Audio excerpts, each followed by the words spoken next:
It is Friday, 16th day of May 2025.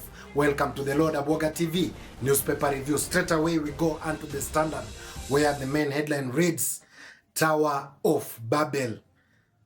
There we see a picture of President William Samoei Ruto. We see a picture of Interior Cabinet Secretary Kipchumba Murkomen. We see a picture of National Intelligence Service, that is Bwana Nurdin Haji. This is what the Standard writes. Conflicting statements from members of the National Security Council at formal sittings, including parliament and media interviews, have left the country wondering whether the apparent mix-up emanates from a case of poor messaging and inability to point communication towards a certain end, or it is indeed a reflection of weak coordination among top security organs. That is so unfortunate that when Kipchumba Murkomen stands in the public, comes out boldly and say that Kenya's security apparatus are in a very right shape. On another hand, when National Intelligence Service Nurdin Haji gives his normal press briefing routines, he comes out boldly and says that we are at a very bad state. When President William Samoei Ruto comes to speak about the security situation in the country, President William Ruto says that we are in a good shape. Now, who are we going to believe? Are we going to believe the president? Are we going to believe the Interior Cabinet Secretary? Are we going to believe the National Intelligence Service? These people are giving a conflicting information. They sit at the National Security Council. That is the president, the Interior Minister, the National Intelligence Service Director. Now I wonder, what is it that they come up giving conflicting information? This one says this one says this one says this. Why is it that they cannot agree on a certain medium of communication? Why is it that they cannot agree on the information that they are going to give to the public? Sad state of affairs there. But I believe when you see such conflicting statements, it means they don't even have those National Security Council meetings. Definitely, because you cannot tell me these very people are in this meeting, they agree on this and this, they table these and different challenges. Then again, when coming onto the public eye, each one of them is giving a contradicting information. That means is either they just resorted to lie to the Kenyan people. Number two, they don't have the Security Council meetings. Two things that are bound to make these conflicting information come onto the public eye. Definitely, is either one, they choose to lie each and every time, or two, they don't have these National Security Council sittings. Basically, that is what is happening. Because as it stands today, Kenyans don't know who to believe. But the insecurity state in the country is very, very, very serious. Kenyans are not safe. Because, for instance, yesterday, people were killed in Lake Turkana. 4 fishermen were killed in Lake Turkana by an assailant. That is so unfortunate. But when the Cabinet Secretary for Interior comes in the media, he says that Kenyan security system is at a better place. The security status in the country is not good. There are 309 criminal gangs in the country. 92.8% level of infiltration by gangs in the security sector. It means that these gangs coordinate with people in the security sector. That is the police officers and maybe the Ngao team. Quite unfortunate. Again, here on another research is that 87.2% respondents say that they fear the gangs because they use weapons to injure victims. Gangs have guns. In a civil nation, gangs in Kenya nowadays operate with sophisticated weapons, and they've injured victims on different occasions. That is quite unfortunate. And I think it is high time that President William Samoei Ruto should take charge and put his house in order. Because as it stands today, gangs in the country are terrorizing Kenyans, our neighbors, that is Ethiopia, South Sudan, Uganda, are terrorizing Kenyans. So unfortunate. It is high time that the security state in the nation is addressed with seriousness it concerns. I think that is what we have unto the Standard. Straight away, we move onto the Daily Nation, whereby the main headline reads, "Shame on political thuggery."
The Daily Nation goes ahead and writes, "Goons caused chaos at the launch of party by former Deputy President Rigathi Gachagua.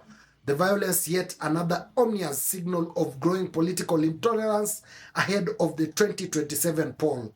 Yesterday, ugly scenes were sharp contrast to the calm accorded to then rebel DP Ruto in 2021 when he first publicly introduced his UDA party. It is just but a comparison, because the current president, William Ruto, was rebellious to his former boss, that is Uhuru Kenyatta. But we didn't see such things. We didn't see such thuggery being deployed unto him. He was just, they differed in opinion, but they didn't differ to an extent that we started seeing such a manner of thuggerism being exhibited in our country just because of politics.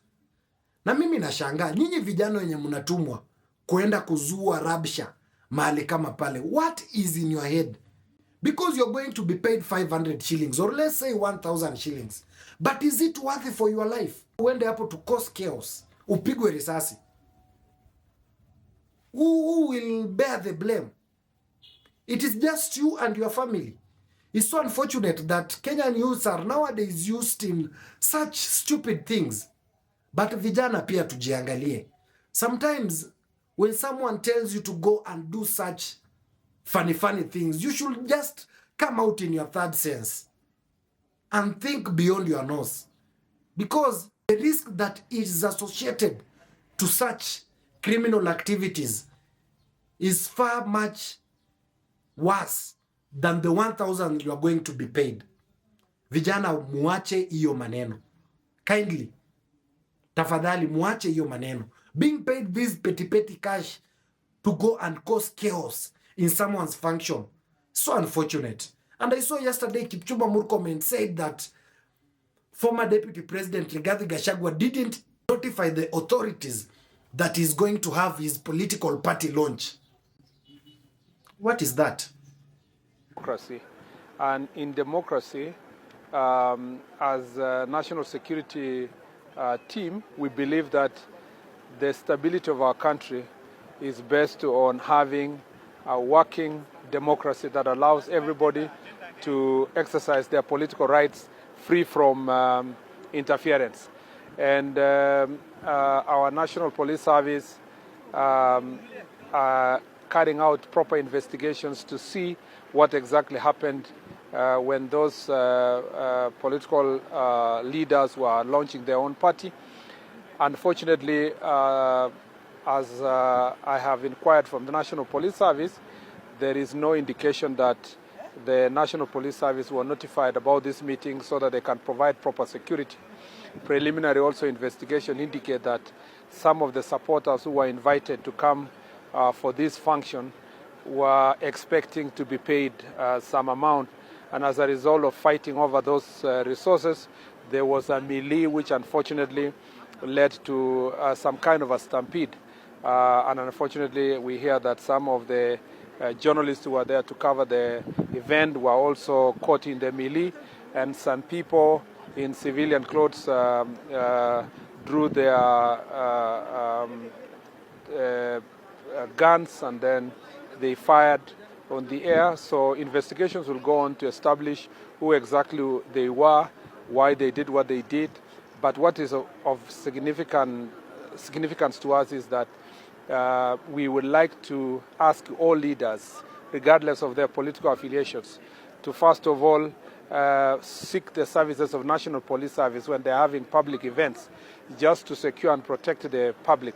Number two is that even where they are paying their supporters, because it's allowed by law, they should be able to do it in an organized manner, in a manner that's not going to cause a stampede, and perhaps organize their supporters in a better manner, because we have seen in the past that when supporters are fighting over money and other resources, they cause a problem.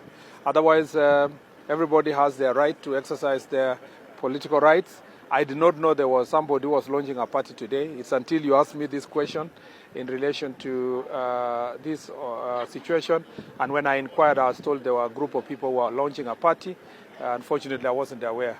But the report that has come from National Police Service is that the fight was around the resources the supporters were expecting, and the absence of proper coverage by the police, because there was no proper notification about this public event. Nobody knew it, I didn't know it, and the National Police Service were not notified. So, and in going forward, all political actors, regardless of their political affiliations, should notify the National Police Service about public events so that we can give proper security and proper coverage. That does not guarantee goons to be mobilized to go and disrupt that event.